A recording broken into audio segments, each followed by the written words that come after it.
Hi friends, welcome to our channel Engineer Maligade. இன்னைக்கு நம்ம engineer மளிகையில் எதை பற்றின வீடியோ பார்க்க போகிறோம்னா பிரியாணி அடி பிடிக்கிறது, கொலையிறது, விதையாக வர்றது இந்த மாதிரியான பிரச்சனைலாம் எதுக்காக வருது அப்படிங்கிற வீடியோ பார்க்க போகிறோம். புதுசாக பார்க்க ஃப்ரெண்ட்ஸ் நம்ம சேனலை சப்ஸ்கிரைப் பண்ணிட்டு பாருங்கள். நம்ம சேனலில் மளிகை கடை ப்ளஸ் பிஸ்னஸ் ரிலேட்டடாக நிறைய வீடியோஸ் இருக்கும். ஃப்ரெண்ட்ஸ் இந்த பிரியாணி பிஸ்னஸ் பண்ணுறதை பற்றின ஒரு 7-8 பிரியாணி வீடியோ நம்ம சேனலில் இருக்கும், பிளேலிஸ்ட்லேயே இருக்கும். 1 கிலோ பிரியாணி ரைஸ் போட்டால் எத்தனை பிரியாணி எடுக்கலாம், எசன்ஸ் சேர்த்து பிரியாணி பண்ணுறது எப்படி, பிரியாணியில் நடக்கிற மோசடிலாம் என்ன அப்படிங்கிறத நிறைய வீடியோஸாக பண்ணியிருப்பேன். எல்லாமே பிளேலிஸ்ட்லேயும் டிஸ்கிரிப்ஷன்லையும் இருக்குது, பார்த்துக்காங்க. ஹோட்டல் வைக்கணும்னு நினைக்கிற ஃப்ரெண்ட்ஸ்க்கு வந்து கண்டிப்பாக ரொம்ப பிரயோஜனமாக இருக்கும். ஃப்ரெண்ட்ஸ் பிரியாணி செய்கிறப்ப எப்போவுமே அளவு தண்ணி வந்து நம்ம வந்து தனியாக எடுத்து வச்சிடணும். கண்டிப்பாக அப்பப்போ கோரினா கன்ஃபியூஷன் ஆகும். ஒன்று கம்மியாக விட்டுருவீங்க, இல்லைனா அதிகமாக விட்டுருவீங்க. வடிதமுக்கு வந்து பிரச்சனை கிடையாது. வடிதம் பிரியாணியில் வந்து கொஞ்சம் தண்ணி அதிகமாக இருந்தாலும் வச்சாலும் அது வந்து ஒன்றுமே டென்ஷன் இல்லாமல் போயிடும். ஆனால் ஃபுல் தம் பிரியாணி வந்து கஷ்டம், ரைட்டாக. இப்போ நான் பண்ணுறது எல்லாமே ஃபுல் தம் தான். மேக்ஸிமம் நிறைய பேர் வந்து ஃபுல் தம் பிரியாணி வந்து கையில் எடுக்கவே மாட்டாங்க. காரணம் என்னென்னா, நீங்கள் ஒரு சின்ன மிஸ்டேக் பண்ணாலும் தப்பு வந்துடும். ஒன்று நீங்கள் தண்ணி கம்மியாக விட்டால் அரிசி விதையாயிரும், தண்ணி அதிகமாக விட்டால் ரைஸ் குழஞ்சிரும். இதெல்லாம் கரெக்டாக பார்த்து பண்ணால் தான் ஃபுல் தம் பண்ண முடியும்.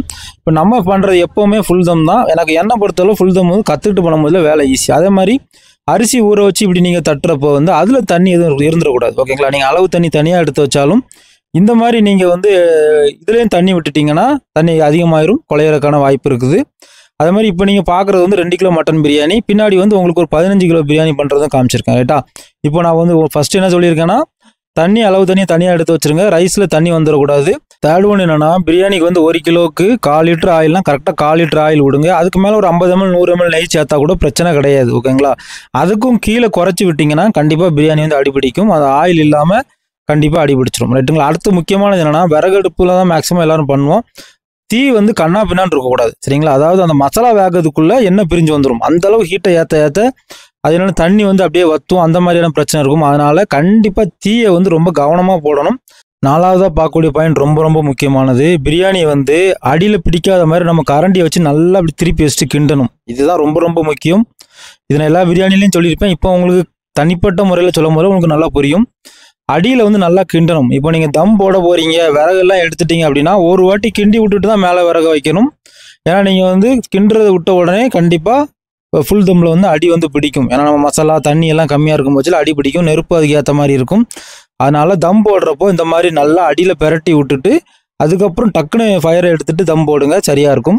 5வது பாயிண்ட் என்னென்னா, தம்மு போடுறப்போ அனல் வந்து மேலே அள்ளி போடும், ரைட்டா. அது வந்து கண்ணா பின்னான்னு அள்ளி போட்டக்கூடாது, சரிங்களா. அதாவது அணையிற நெருப்பு இருக்குது, அணையாமல் எரிஞ்சிக்கிட்டே இருக்க நெருப்புலாம் இருக்கும், கங்கு அந்த இது.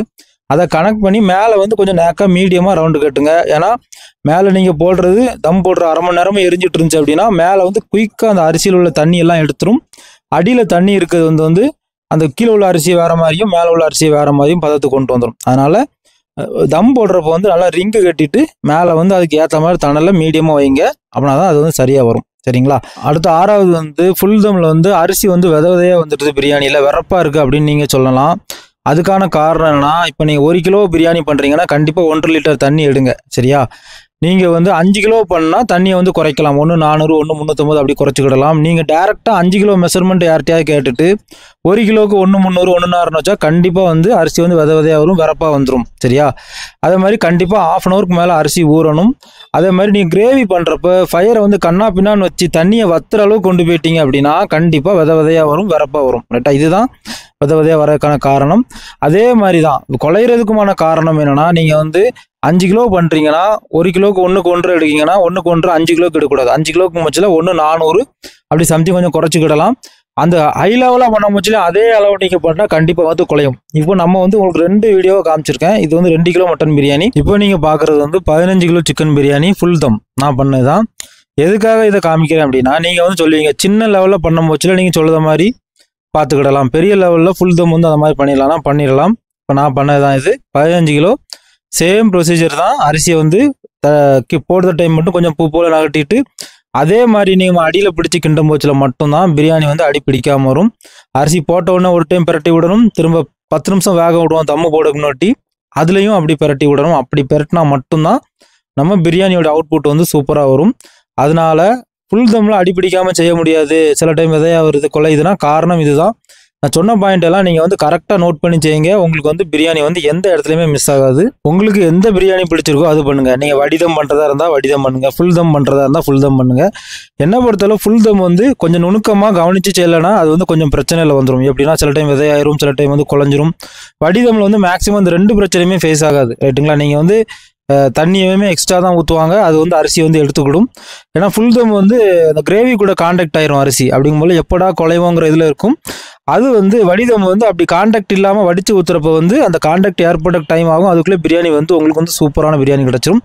இப்போ இந்த 15 கிலோ பிரியாணியை விட அவுட்புட் பாருங்கள். இது வந்து நைட் எடுத்த வீடியோனால கொஞ்சம் பர்ராக இருக்குது. அதே மாதிரி எல்லாம் லாங் ரேனா அரிசி எல்லாமே சூப்பராக வந்திருக்கு. கண்டிப்பாக பிஸ்னஸாக பண்ணணுங்க ஃப்ரெண்ட்ஸ். வந்து நம்ம சேனலில் இதுக்கான வீடியோஸ் நிறையா இருக்குது, பிளேலிஸ்ட்டில் பாருங்கள். ஃப்ரெண்ட்ஸ் அண்ட் ஃபேமிலியில் யாராவது ஒரு லோ இன்வெஸ்ட்மெண்ட்டில் ஒரு பிஸ்னஸ் ஸ்டார்ட் பண்ணணும் அப்படின்னாலும் கண்டிப்பாக நம்ம சேனல் அவங்களுக்கு ஷேர் பண்ணுங்கள். ரொம்ப பிரோஜனமாக இருக்கும். தேங்க்யூ ஃபார் வாட்சிங் இன்ஜினியர் மளிகை கடை. மீண்டும் ஒரு தொழில் மற்றும் ஒரு பயனுள்ள வீடியோவில் சந்திக்கலாம்.